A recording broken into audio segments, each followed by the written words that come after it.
Hello YouTube, my name is Oliver Sherman and I am back with another alternate history scenario. I'm sorry it's been a while since I've uploaded my last video.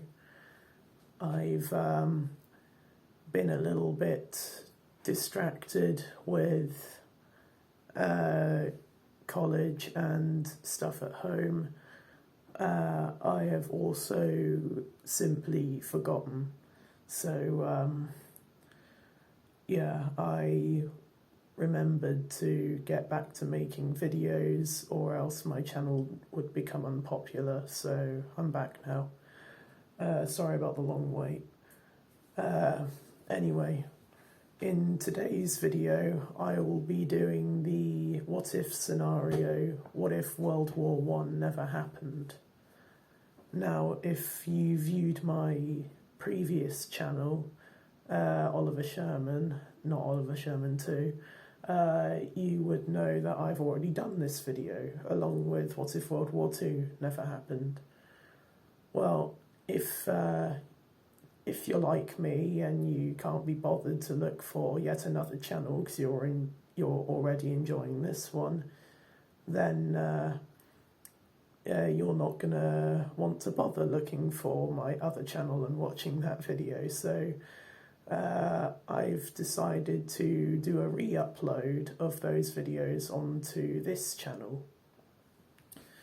So anyway, without further ado, let's get the video started, shall we? It's June 1914. The Austro-Hungarian Archduke Franz Ferdinand is taking his tour through Sarajevo in Serbia. The Serbian nationalist gang, the Black Hand, have plotted to kill the Archduke as he is taking his trip through Sarajevo. The plan goes as follows. The Archduke was to travel through the streets in his car. The first of the assassins was to throw a bomb at the Archduke's car. If that plan failed, that assassin who failed to kill the Archduke with the bomb was to commit suicide with a cyanide pill. In real life, this didn't work. The cyanide pills were out of date, and so it just caused him to be very sick instead. The last of the assassins to try and make a move on the Archduke was a young 19-year-old Serbian by the name of Gavrilo Princip. He was the last line of defense for the assassins if the plan went to pot completely. In real life, the plan succeeded.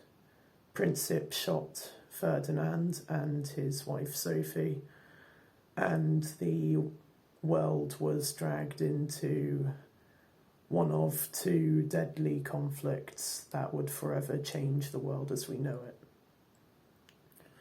However, for World War I to not happen, the plan to kill Franz Ferdinand would have to fail.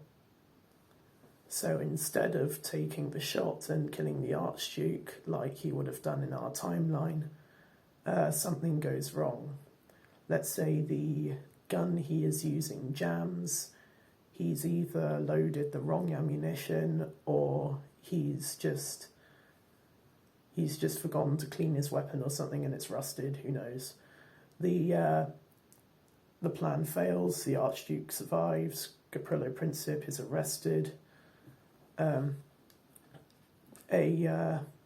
very angry Austria-Hungary would threaten Serbia with war over the attempted assassination, but Germany would quickly call off this mobilization, recognizing that it's not really worth going to war over something that's been avoided. So for the best part of another decade or so, say we get into the mid-1920s, Europe has been at peace.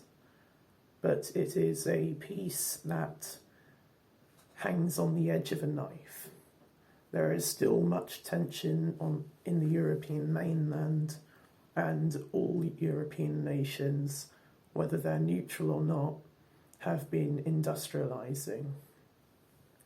Even the Russian Empire, that has been considered weaker and less industrial than the other Western European powers, has been modernising too.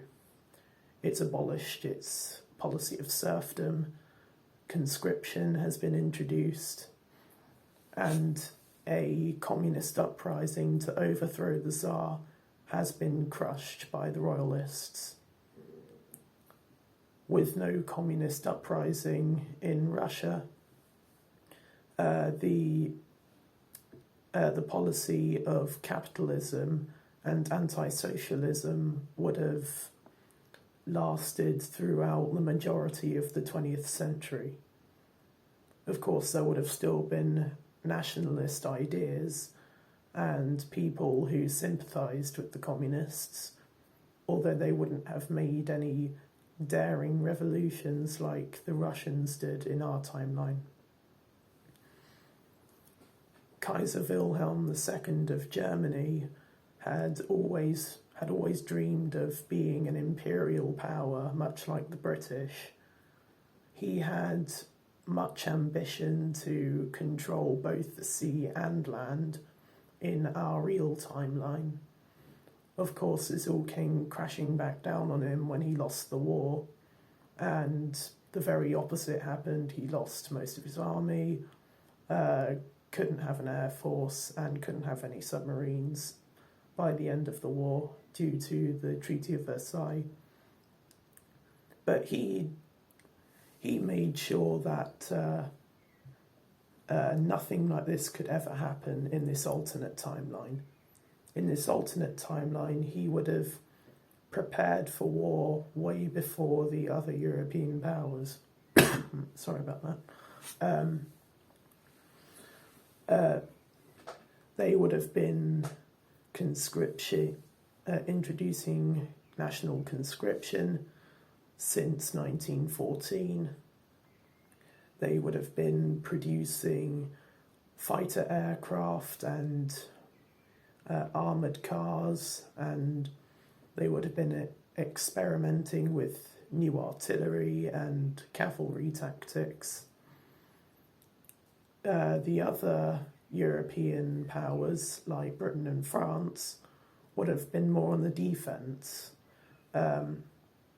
focusing more on their navies and imperial colonies and just fortifying their borders rather than preparing for an offence.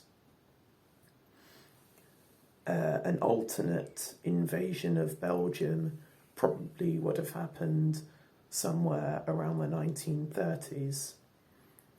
Say, like 1939 comes along. Germany decides, right, enough's enough. They've waited long enough for the war to go ahead. They send their troops over the Belgian border. The Allies get quite annoyed at this, so they send their troops in retaliation, and an alternate World War I happens instead. The Russian Empire assists the Allies on the Eastern Front, with the Tsar still in control. Austria-Hungary supports Germany and takes over Serbia quickly. Franz Ferdinand's son would have been on the throne by this time, so he would have been taking control of the country. Sorry about that. So on the Eastern Front, because the Germans have been preparing for war way before the Allies, a doctrine of trench warfare doesn't arise like in our timeline. Instead, the Germans completely outnumber the Allies with their armoured car warfare and their higher numbers in fighter planes. The British and French, however, managed to The British and French, however, managed to repel these invasions with for a short while with a blockade of the Atlantic and the English Channel with their powerful navies and bombard German positions.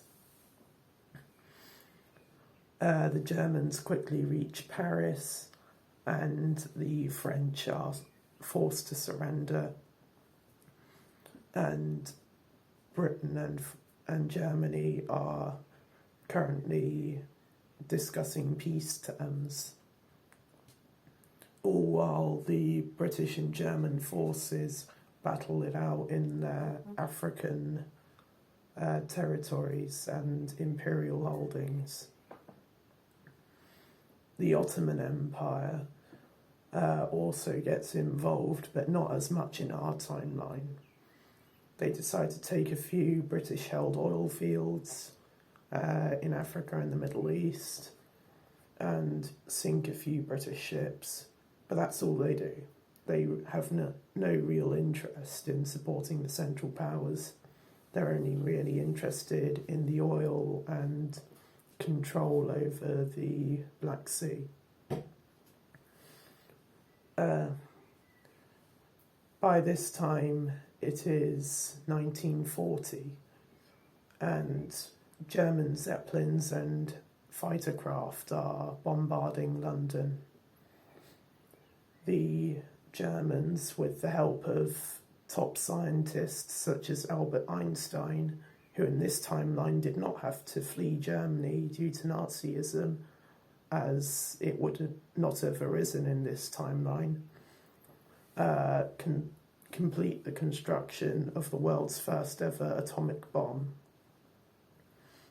As a show of strength to the surviving Allied forces, the Germans used the atomic bomb on Belfast. This not only delivers a huge crushing blow to the Allies, but it also briefly halts British ship production, as Belfast was known for having many capable and well-built ports suitable for building civilian and battleships alike. The British are taken back completely by this new weapon, and they demand that they have their own nuclear bomb, but the British simply don't have the scientists and the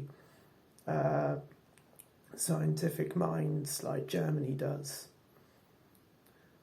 The British briefly push back the Germans from their African holdings, and they manage to gain a few provinces there, but the victory is short-lived.